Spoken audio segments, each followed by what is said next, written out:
10, 12 এবং 14 বছর বাচ্চাদের কিশোর কিশোরীদের অংশগ্রহণের মাধ্যমে দেশব্যাপী প্রায় প্রথম আসরেই 1,68,000-এর মাধ্যমে 1,68,000 অনলাইন রেজিস্ট্রেশন হয়েছিল। তাদের অংশগ্রহণের মাধ্যমে আমরা এই জুলাই মাসে 21শে জুলাই উদ্বোধন করে আমাদের মজুব বিরাট কারবার জিতে নাও ফ্যামিলি কার স্পোর্টস বাইক ছাড়াও লক্ষ লক্ষ নিশ্চিত গিফট।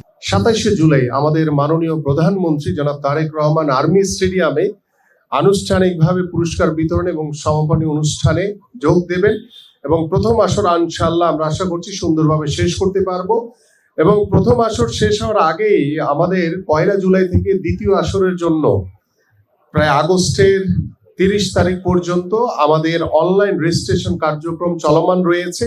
সেখানে আমরা আমাদের যে আগে 8টি ইভেন্ট ছিল সেখানে আরো 2টি ইভেন্ট সংযোজন হয়েছে, ভলিবল এবং টেবিল টেনিস।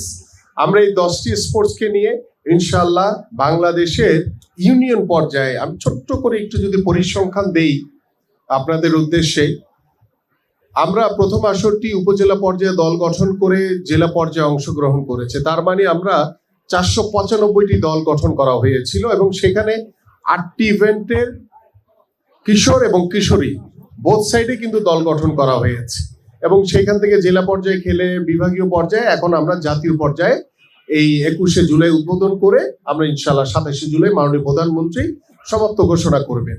কিন্তু আগামী দ্বিতীয় আসরের যেই নতুন করে স্পোর্টস আমরা ইউনিয়ন লেভেলে দল গঠন করব। আপনারা যদি একটু চিন্তা করে দেখেন যে আমাদের বর্তমানে ইউনিয়নের সংখ্যা হচ্ছে 4,599টি।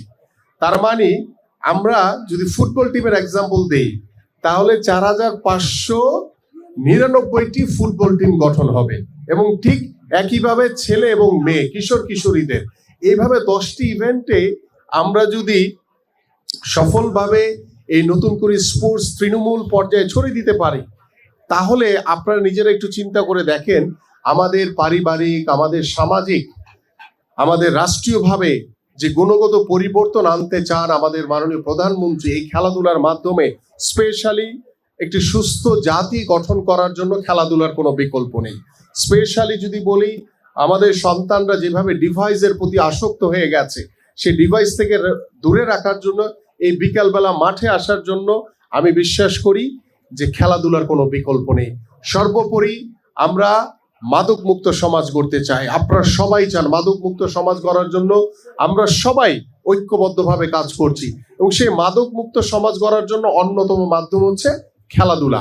আমি যখন আমাদের সন্তানদেরকে খেলাধুলার জন্য মাঠে আকৃষ্ট করব, তারা মাঠে আসবে, খেলবে, সময় দিবে এবং পাশাপাশি তারা যখন টায়ার্ড হয়ে বাসায় ফিরবে তাদের পেটে ক্ষুধা থাকবে, তারা খাবে, তারা পড়াশোনা করবে এবং দেখবেন যে অন টাইমে তারা ঘুমিয়ে গেছে। এখনকার বাচ্চারা দেখবেন যে তারা ডিভাইসের প্রতি এতটাই আসক্ত, সকালবেলা স্কুল থাকলেও তারা অনেক দেরি করে ঘুমায়, একটা অভ্যাসে পরিণত হয়েছে।